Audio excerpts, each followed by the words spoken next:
the roller box here is just a way of driving the planter in a static position, so it gives an opportunity here to check smoothness of operation, any type of problems, catches, jerks, or anything in the drive system.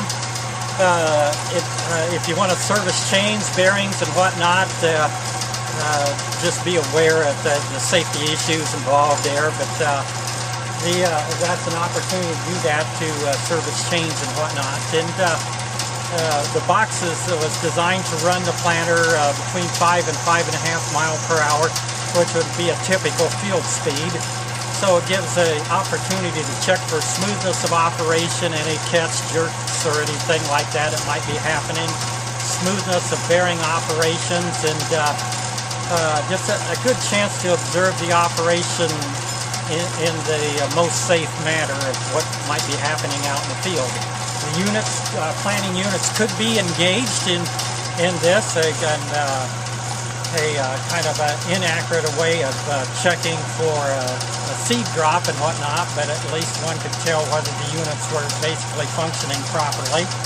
Up on the front side of the planter, the fertilizer pump operation can be observed, and we'll take a look at that here in a minute. But otherwise, take a look in there on the seed transmission. You can check that for smoothness, and you can tell whether there's issues there with chain binding or bearing binding and so on. But it gives an opportunity to really get up to speed on the maintenance of the plant.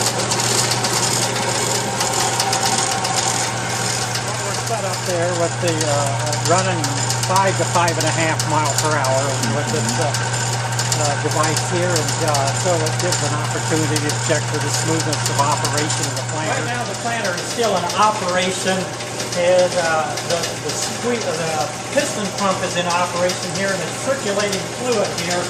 And this is simply just a storage system here where I'm able to take the pump out of the loop of the fertilizer loop of the planter and to put it into a circulating loop with the antifreeze circulating through the pump. So right now it is circulating up through here, in fact through this system, and then when I get ready to prepare it for field use, I take this assembly off and this snap couples back in there. I've got my flow meter, pressure gauge here, where I can monitor it for the tractor operation.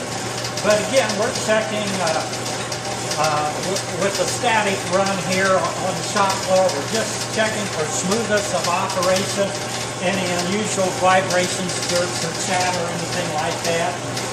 Right now I've already done the maintenance for the 2011 season on it. The planter is ready to put into storage, but typically I prefer that approach to machine maintenance, get it ready and then put it away instead of getting it out and getting it ready. So that's just part of my maintenance program, and I have the luxury of some time to be able to do something like that. But anyways, there's been several changes over the with the planter over the years. The tanks have been replaced, and with units that I made the supports for, it's got different markers on the planter. Got some attachments there that are not common to the industry and the planter unit and so on. Some we'll see more out there in the future.